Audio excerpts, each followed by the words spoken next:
Welcome to CFO Focus Live. I'm Ravi Kumar, partner and national market leader at Connor Group and host of the Breakthrough Work podcast. Connor Group is a specialized advisory firm for ambitious companies navigating the high-stakes inflection points, IPOs, liquidity events, M&A, and finance transformations that separate the companies that break through from those that break down.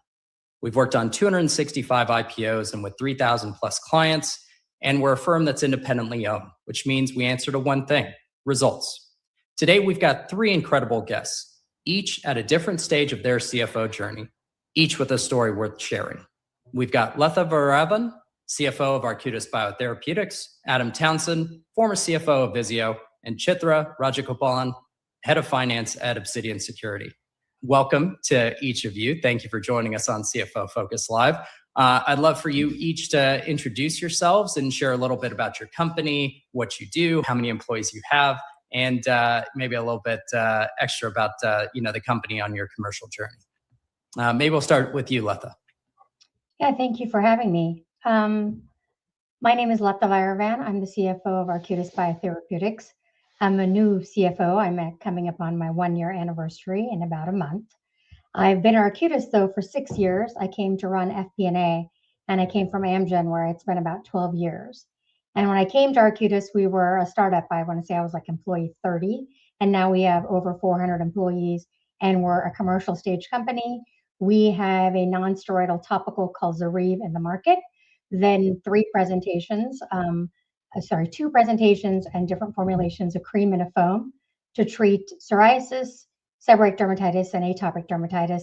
And we're very proud of the journey that we've had in the last 10 years since our inception.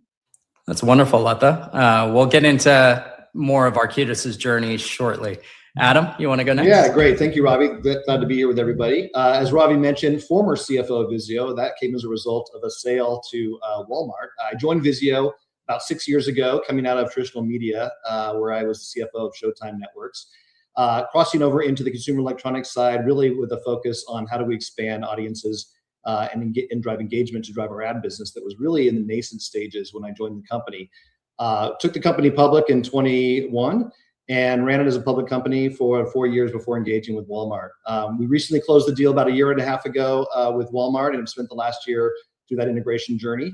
And now we'll be out in market as a free agent, having successfully completed my obligations there. So a lot of exciting time for Vizio, great transformation for the company, an incredible exit, and now in the very capable hands of the world's largest retailer in the form of Walmart. That's awesome. Thanks, Adam. And Chithra, last but certainly not least, would you like to introduce yourself? Absolutely. Thank you, Ravi. And thanks again for having me on the show. Of course. So I'm Chithra Rajagopalan, head of finance at Obsidian Security. Been with the company for almost 3 years now, and was one of the initial finance hires for the company as well. So I was introduced to the company through Greylock, our lead investor. So I've been with the Greylock portfolio companies for the last couple of my gigs. And prior to that was with similar hyper-growth tech startups doing similar roles where I'm heading everything from FP&A, accounting, tax, all falls under me.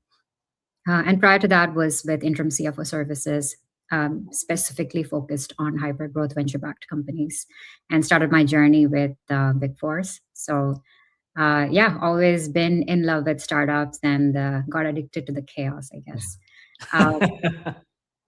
Obsidian is a Series C company, and we are focused on SaaS and agentic AI security. So think of anything your third-party enterprise applications, we cover everything. And the same architecture kind of translates back into agents as well that are deployed through your SaaS applications or third-party applications. So that's where the company's focus is. We're around 250-ish employees today, and very much kind of right place at the right time with the right product is how I would explain it. There's definitely a lot of excitement in this segment in general, as you can tell. Cybersecurity is definitely hot right now for the right reasons. That's a little bit about me and the company. Yeah, I was going to say I'm an advisor to an agentic AI company, and even outside of that, I don't think I can go one conversation without the word agentic AI coming up in it. So right place, right time indeed. All right, let's go back to Latha. As you mentioned, you spent about 12 years at Amgen before joining Arcutis, and I know you started in an FP&A role, but how did that big pharma experience prepare you for your initial role at a commercial stage biotech in FP&A and then your transition to the CFO seat? Yeah, I would say it's a two-part transition. So first, I enjoyed my time at Amgen, and it was a great learning ground. I'd left consulting to come to do corporate FP&A and to learn more about the biotech space. And I wanted to be in California, and what better place to go than Amgen? And this is all pre-hybrid, pre-COVID. It's a different environment than we're in now. So when I spent that time at Amgen, worked my way up through the ranks, and I was learning how to do commercial FP&A, operations FP&A, and a lot of every aspect of the P&L, but I hadn't been introduced to corporate or R&D. And then when I decided to come to Arcutis, it was pre-COVID, so I thought I don't have to uproot my family, I can get a new experience in a startup environment and build a commercial team and learn more about an R&D stage company and transition to commercial plus the full corporate view of the P&L. And that was what attracted me to come here. Granted, 3 weeks later, we were in COVID, so it was a completely different environment. So at that time, I was taking a role where I was more of a leader into a doer, and I was doing and translating and being the presenter. So I think that was the first transformation of how do you take something, build it, you're kind of like rolling up your sleeves, head down, and then stepping back to up-level the story to the CEO and the board and the CFO at that time. And then the second transformation, I think, happened once we launched and became a commercial stage company, and as we grew, in 2023, Arcutis was in a different space, and I was able to advise to think about what are the strategic options from that point as we grew to where we are now. And that transformation allowed me to see the controllership, frame the IR story, and learn more about the intricacies of the P&L. And that's what I think led to the CFO seat and that transformation. And now I'm in a different transformation of kind of putting away the bread and butter of things that I know is the accounting and the FP&A, and really focused on the external investor hat and what the story that we're framing for Arcutis, where Arcutis is, and where we're headed next. No, it's that's amazing, and I used to drive past Amgen's office all the time because I had a bunch of clients in Westlake Village and Thousand Oaks and Camarillo when from my days at KPMG. So yeah, that's a great place to build and grow your career, and I'm glad it paved the way for the Arcutis journey. Adam, you took Vizio public in 2021, operated as a public company, and then a small little retailer named Walmart comes along, and the deal gets announced to acquire Vizio for $2.3 billion. How do you continue to, well, one, walk us through that transaction. Two, how do you continue running a public company with a transaction of that magnitude looming?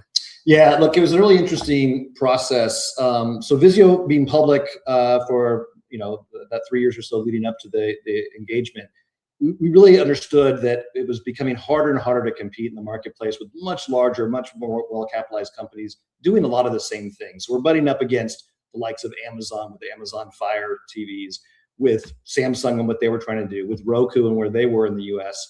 And it was really clear to us that we needed a partner with someone in a bigger way that had an advantage. Now, the tricky thing about that transaction was that we're negotiating an M&A transaction to be bought by our largest customer, our largest reseller of our TVs. So you can imagine the tension that occurs. There's always natural tension in an M&A transaction, but when you're also negotiating with the person that controls your output in many ways, in terms of your shelf placement, in terms of the promotion, the willingness to support the product and pricing, very interesting dynamic. So the transaction took a long time to navigate. We initially thought maybe we just find a way to work together commercially, and maybe they don't need to take out a full transaction and full ownership. But as we dug into that and to understand the real opportunity and the synergies that this combination would bring, it was really clear that it'd be better off to be fully owned. And so that navigation took about, I'd say, 9 to 12 months to get to the conclusion that they should buy it outright entirely. And then that process took another 8 months to go through diligence, the workflow processes around that, the back and forth, the negotiations, while to your point, and the second part of your question, trying to continue to be a public company. It's the same finance, accounting, controllership, M&A team, legal teams that are trying to be public that are all doing the work behind this transaction. So it was an enormous tax on our team, really I'm thankful that we had the team in place that really rolled up their sleeves and got it done. We then had the joy of being requested for second information from the FTC. And that took it was a 9-month review process to get to the final answer of no answer, with the FTC allowing the transaction by remaining silent at the deadline. And so for all the millions and millions and millions of documents that were submitted on both sides for the government review, the answer was no answer.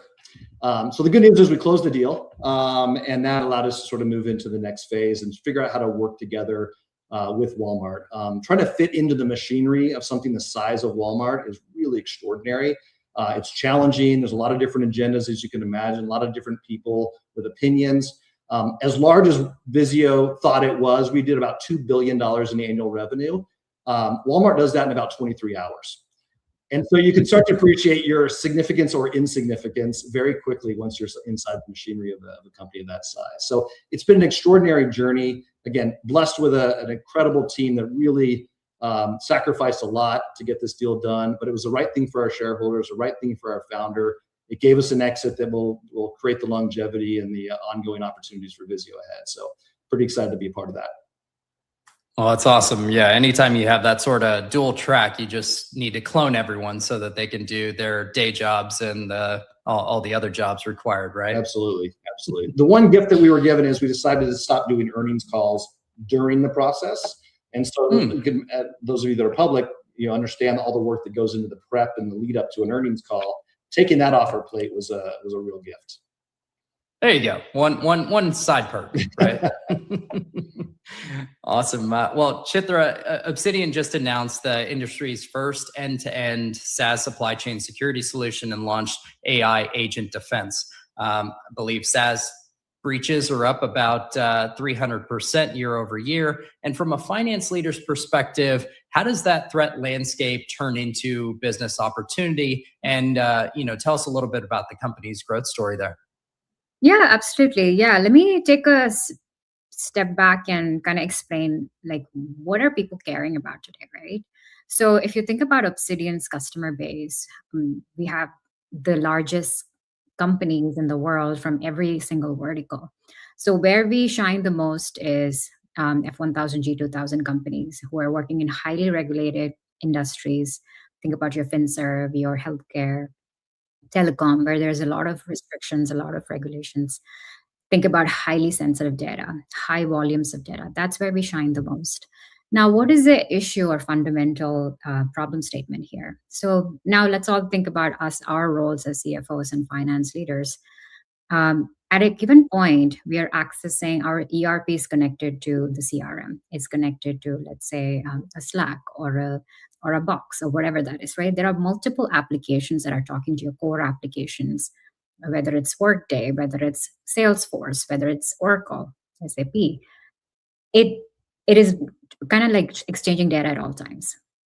So a lot of investments that happened in the cybersecurity landscape was always to authenticate the identity. Like, what is Chithra at Obsidian Security logging into? Is she using an MFA? Is it going through an SSO? Is there a zero trust network? So a lot of dollars were investment in that particular space. But what happens after you log in? How is your data? How is that identity moving between applications? Like, what is Slack taking from Salesforce? What is Salesforce taking from somewhere else, or your ERP, right? And as finance leaders, you're accessing all this data all the time. Like, you have access to all the financial data, all the employee data, all the assets of the company at all times, right? So this becomes a lot more important. Like, we have seen so many breaches that have happened. For example, in August, Salesforce got breached because of an integration, right? The Salesforce drift, Gainsight, these were all part of that breach that happened. 700 million records were stolen. And these were all companies like even Palo Alto and Zscalers of the world, right? Not because they didn't have dollars to go protect it. It's just that that's how intricate the architecture is behind the scenes. You cannot just have like a full secure system. And this is not because of Salesforce vulnerability. It's because of the API integration that got hacked through a token compromise. And it was an OAuth token compromise. So that is the reality in which we are living right now. Just because you cannot have the vendor take the entire responsibility of securing all your data. So what is that we are doing is exactly securing that API connection between your two SaaS applications. Now, where it gets weird and scary is that the agents that you're creating on top of these applications are also using the same API integration. And agents are not authenticated today. They're just free flowing based on whoever is in your team is able to create any autonomous agents that are either running in your device or is using an enterprise application, go access whatever they want, right? And most of the time, compared to me, an agent I create could be over provisioned. And we are seeing this a lot more because you have this pressure from the company and top down. You need to go fast. You need to get everything into agenting. No more hiring. Everybody becomes an agent, right? So there's obviously that pressure that you go through, and security is always an aftermath. So this is where that disconnect is. So what are you doing as a CFO, the finance leader of the company? How are you empowering your team, the rest of the organization, to be able to have the right conversation? Hey, if I do this, is my data protected? Hold each other accountable, have the right conversations with the IT GRC team while you're procuring any tools or even authenticating or even integrating, right? So I think that's where the responsibility has shifted quite a bit. So this is in kind of like a nutshell, like what we're seeing. And the agentic era that we are in right now is kind of out of control, right? There's so much going on. There's no way you're able to even comprehend what is happening on the back end. You could even have your employees kind of like go through and, hey, I'm going to try all these 5 different AI applications. I'm going to connect it to a million different things and see what happens, because everybody's in that creative mindset right now. And sometimes as CFOs, we don't even see it unless it pops up in an expense report or, oh yeah, I just used a company card because it was a free application, right? Or so there is a lot more shadow IT, shadow AI element to this as well, because of the pressure that people feel that I need to adopt more AI into the equation. So hopefully, as finance leaders, we feel more empowered to ask the right questions and help not be a blocker to creativity, but let's route it in the more secure, responsible way where our core assets of the company are still protected. No, thank you for that overview. I think that's super helpful. And I'm glad you brought up that point about provisioning of AI agents, because even sometimes when they run into a bottleneck, sometimes they're programmed to find workarounds. And so, provisioning of AI agents can also be fairly complex.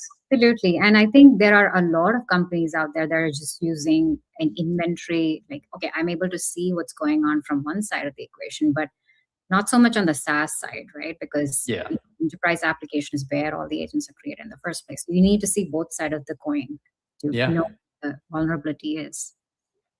No, that's great. Latha, let's go back to you and let's talk about the numbers at Arcutis. You just reported Q4 2025 revenue of 129.5 million, a staggering 84% growth year over year, and you've guided to almost $500 million in revenue for 2026.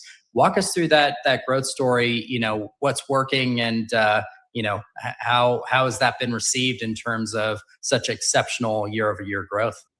Yeah, 2025 has been a transformative year. I think we launched our first product in August of 22, and since then we've just been in launch mode. So Zoryve is a pipeline and a product, and we've been launching from a cream for psoriasis, then we had the foam for seborrheic dermatitis. We added another cream for atopic dermatitis.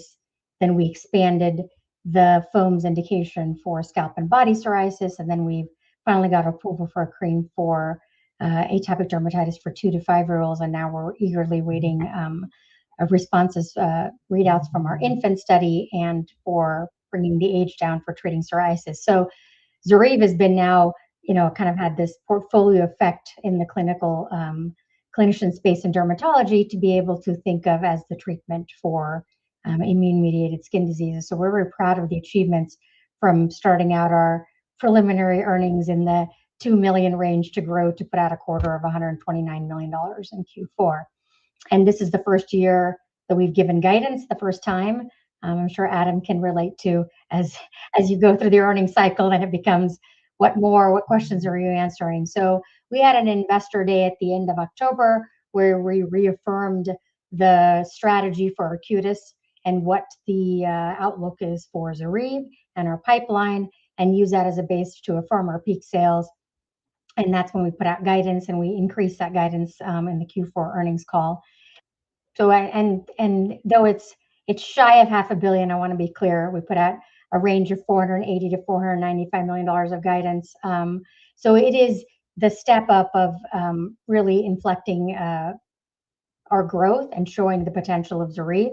And another thing that we committed to is being cash flow positive. So we're very in a unique position that we don't have to go to the market to raise money. ZORYVE is self-sustaining, and we're investing ZORYVE's growth into ZORYVE to continue to inflect our growth trajectory. So we're very excited. It's kind of a shift from that commercial stage where the CFO's goal is about raising money, and we had a lot of those years, and now it's all about taking the leverage and investing it to grow Arcutis. Well, I deal with a lot of biotechs that are preclinical, so talking about biotechs and revenue is always fun. So yes. No, that's exciting, and congratulations on the success, and seems like also a very bright future for the pipeline and expanding into pediatrics. So congratulations there. Thank you. Adam, we oftentimes like to also talk about the mentoring and the growth trajectory of CFOs. There's typically two archetypes of the CFO. I call it the operating CFO that maybe goes up through the controller, chief accounting officer channels, and then you have more of the FP&A, corp finance, corp dev, journey. Clearly, you're in the latter camp. When you first stepped into the CFO seat, going through the investment banking FP&A route, did you have any blind spots in that CFO role? And if you did, how did you address them? Yeah, I think, coming up through the equity research side, I was at JP Morgan as an equity research analyst earlier in my career. You don't really have the day-to-day knowledge base of the key accounting, the controllership, the process of closing the books. That whole entire thing is a blind spot as a former analyst coming in. Analysts will bring in a lot more alignment to FP&A, I would say, because you're more looking at what are the key drivers of the business, what are the KPIs, what are the metrics, what are the levers that need to be pulled to understand the intricacies of the output, but not really the plumbing behind the scenes. And so for me, it was really, as I stepped into a CFO role, it was really to surround myself with strong accounting team, strong controller, to really give me that support, and then sit back into the role of more of a strategic lens and think about how to run the organization from that strategic perspective. Help the organization understand how does finance and accounting empower and enable the decision-making of the business to really help propel the organization. That's really the expertise that sort of I brought in and create that culture. But it's critically important to be surrounded by the core competency of the accounting organization, the controllership team, because that's really what's going to save you at the end of the day when it gets challenging. So that was a blind spot coming in. Had to learn how to navigate that and how to support the overall org. It was great. I mean, obviously, being at Showtime, it was an opportunity. I stepped into a wholly owned subsidiary CFO role in a company I'd already been at for 10 years. And so in terms of knowing people, knowing how to get things done, knowing who to contact for help, all that infrastructure was in place, which helped set me up for success. And then jumping out of Showtime and into Vizio as in the true new company CFO role, new challenges of learning how the organization works, how it functions, how decisions get made. And Vizio was at a point where it was about to go through the transformation of the IPO, as we talked about. And that IPO readiness process required a real evaluation of the team. And did we have the right support people in the right areas? Was the team strong enough to get to that next level of being a public company? And we found that in some cases we did have that. In other places we had to make some changes and some replacements and bring in some outsiders. And so there was a rebuild process alongside of IPO readiness to launch into ultimately a transaction. So a lot on the plate of a CFO coming into an organization that was 18 years old at that point. It was an 18-year-old private company still, founder-led, founder-started and controlled. And so to be able to sort of navigate that as they were transitioning from a hardware company to a hardware plus a software with a new ad model around that, new revenue sources, and trying to go public. A lot of transformation at once. Yeah, I was going to say, I remember, I think buying my first Vizio in college, and that was well before the IPO. So no, it was definitely around for a while. And I'm glad you talked about the different work streams and the public company readiness assessments. Oftentimes that's such a great exercise to understand. I put it into two buckets. There's the capacity side, which is just sheer people that you need to get the job done, but then also just the capabilities, right? Where are the gaps? Where are the needs to address those swim lanes in taking a company public? The people, process, system side, the actual registration statement, the historical accounting, and then obviously the current accounting of keeping the lights on. So no, I'm glad you guys navigated that well, and have a success story, not only with your first liquidity event of going public, but the second one of exiting to Walmart. Chithra, kind of coming back to you and keeping along the same lines of that career arc.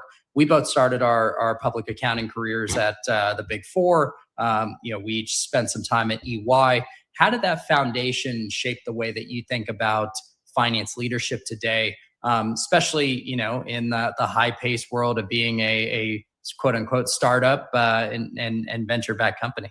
Yeah, absolutely. I think I really truly appreciate people who come from the consulting background, just because it gives you a very unique ability to context switch quite fast.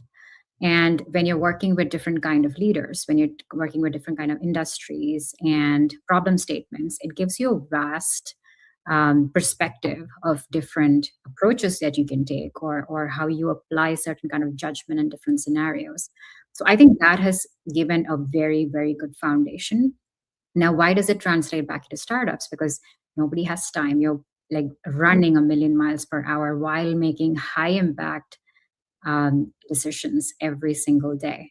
And it's immediately you get the feedback, whether it's working or not, right? So how do you take that back and iterate? A simple example would be data, like being really appreciative of underlying data that you have that drives into business insights. So even if you look at the example right now, the market is shifting so much, like technology and buy or kind of like make or buy decision, right? That all of that has kind of changed quite a bit. Like how you think about the competitive landscape has changed quite a bit. Like the market has going through a lot of fluctuations. Now, the best thing you can do is to be able to really understand what is that the market is signaling, what are the insights you're able to get from your customers, what is that your product is able to really give you value on, like what is the network, what is the internal core strengths that you have. All of that comes through like through a data, a clean way of understanding, capturing those data. So I think having similar foundations is something that I've learned and start appreciating quite a bit. And when you're in startup, usually some of this becomes aftermath, right? Like you're not thinking about foundation quite a bit. You're like trying to go. Like there's a lot of emphasis on R&D. There's a lot of emphasis on S&M, but G&A becomes a little bit of an aftermath at that point, right? But how do you kind of at the what stage, and what is the right stage at which you need to think about these things? So then it becomes a foundation where you can really catapult that growth for the company and scale in the right way. So I think these are some of the things that I always have kind of like extracted from my past. Awesome. Yeah, no, we oftentimes talk about, the experience that we had when we were in public accounting, and now you have the world of AI and shared service centers and outsource and specialty practices. And so, you're that dual thread of public accounting plus industry experience, and, really leveraging that, think on your feet and understand and diagnose situations, incredibly quickly. I think we are at our regularly allotted time. We'll maybe pause to, wait and open up the Q&A segment shortly. But this was so enriching that we used up all of our regular time. And now we'll maybe turn it to the audience for some Q&A. All right. Well, we do have a question from the audience. The first question is, for each of you to share something about yourselves that, no one would know from looking at your bios or your LinkedIn profiles. So maybe Latha, we'll start with you. It's a little bit of my go-to answer, but every time I say it, people are shocked, is that I love to gamble. I'm a big blackjack player. So it's a good thing. Nice. It's a good thing that I don't live in Vegas. But in my consulting days, there was a project that was in Vegas, and I learned, and I'm a big fan. So I like to play the tables. All right. Well, if I ever need a high roller suite, I know who to contact. That would be the opposite. All right, Adam. So some people know this. I've talked to a lot of people about this, but many of you probably don't think that I was pre-med in college. I was actually a biology major. And this whole finance thing came as a passion coming out of undergrad, and working my way into the Wall Street side, as we already talked about. The common link I think that I always pull from is that they're both incredibly analytically driven, data detail oriented, and so that common DNA, to use a biology term, really pulled it together. But for me, and for anyone listening that thinks about passion and career pathing, whenever you are pursuing something that you have greater passion in, you're going to commit more time to it. You're going to dig in deeper. You're going to enjoy it a lot more. And that was really true for me in terms of my path, coming out of thinking I wanted to be a physician, and now a public company CFO. Well, that's awesome. I always say I'm not a scientist, but every now and then I like to play one on TV. So no, that's a fun fact. All right, Chithra, you want to bring us home on this one? I don't think a lot of people know this, but I do paint. I think that's my escape from reality, exercise. But yes, that's a little fun fact about me. All right, you're not Banksy, are you? No. All right. One more question, and I think we're at our allotted time. So we have a lot of future and aspiring CFOs or corporate controllers or heads of FP&A that are looking to one day sit in the CFO seat. For each of you, what's one bit of advice you'd give to our listeners in terms of how they can better prepare for one day sitting in your seats? Latha, we'll start again with you. I think for me, it's really two pieces. The first one is there's an opportunity presents itself, and you always wonder, is that really the right one, or is that going to do something for me? And I think you'd be surprised when you say yes on what that teaches you or the door that it opens. So for me, it's a lot about been saying yes to things that people would have, in hindsight, thought was that really the path to CFO? And I think the answer is yes, even though at that time it didn't seem. So I'd say don't knock an opportunity. You'd be surprised what it has to offer you. And then the second one is sometimes an opportunity presents itself and you know it's the path to CFO, then you become your own barrier of imposter of whether you can or can't do it. So on that angle, don't knock it either. Be surprised what you can offer. And I say that because when I was offered his job, as Adam said, as he's coming through the sort of the sell side and the research angle, that was something that was new, and I was very hesitant whether I could handle that room or be ready. And I think, and when I took that IR role, I kind of asked, take a gamble, like I'll prove that I can kind of learn and talk that talk and be in that room. So don't sell yourself short of what you can and can't do. You'd be surprised on your full capacity and surprised on what doors can open. I love that. Adam? Yeah, I'd say similarly two kind of different dynamics. I think one, always try to continue to be hungry and humble. I mean, I think those two things together really helps open doors. It helps you ask the right questions. It helps you roll up your sleeves and get involved. Back to the earlier point of things you don't expect necessarily, but that you put yourself in a position for growth, learning, and opportunities. And I think that's really a great playbook. The other piece is, I'd say, constantly be thinking about opportunity sets and not necessarily getting yourself pigeonholed. Be mindful of being pigeonholed into a task-oriented role or something where there's not a lot of mobility.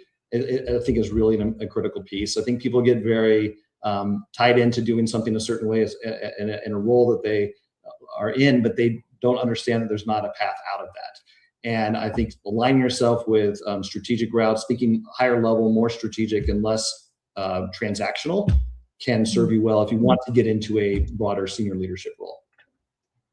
No, I love that. Oftentimes, people see that when they're trying to go for a position, the position is looking for someone with public company CFO experience or someone with IR experience. But if they never get those opportunities, how are they ever going to, be qualified with some of those prerequisites? So I like that of expanding your skill sets while in your current roles, such that you're ready for those future opportunities. So Chithra, we'll let you bring us home.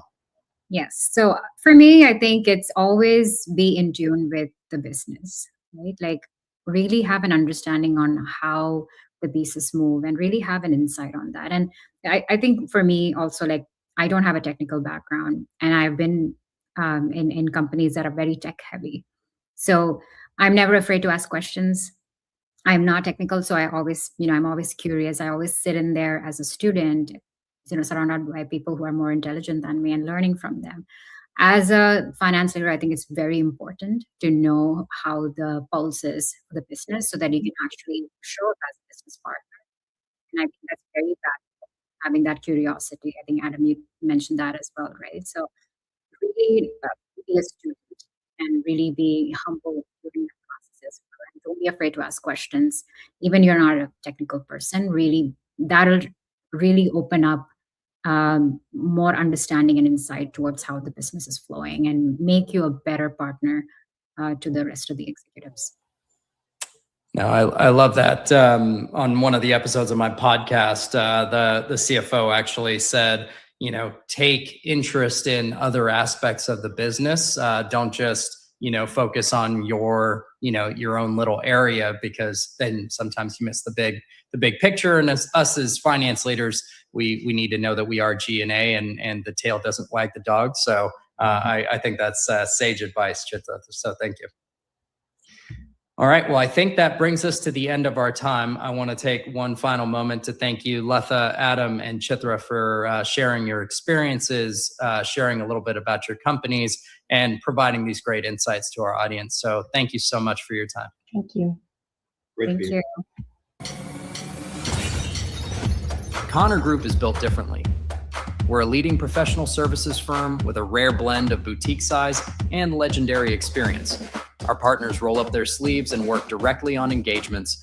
The majority of our team comes with real-world, hands-on industry experience, and unlike other firms, we're independently owned. We never cut corners or compromise on quality.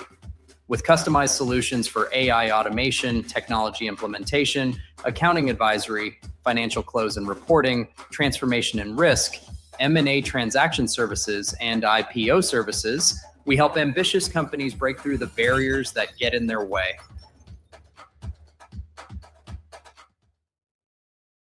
Great entertainment shouldn't be hard to find. The Vizio home screen brings all your favorites together in one place. Stream free movies and shows with WatchFree Plus, and find where your game is playing with Vizio Sports Zone. Discover entertainment from hundreds of apps and keep your favorites right at your fingertips. Explore curated content organized by your interests and create your own entertainment lineup with My Watch List. The Vizio home screen, your gateway to entertainment.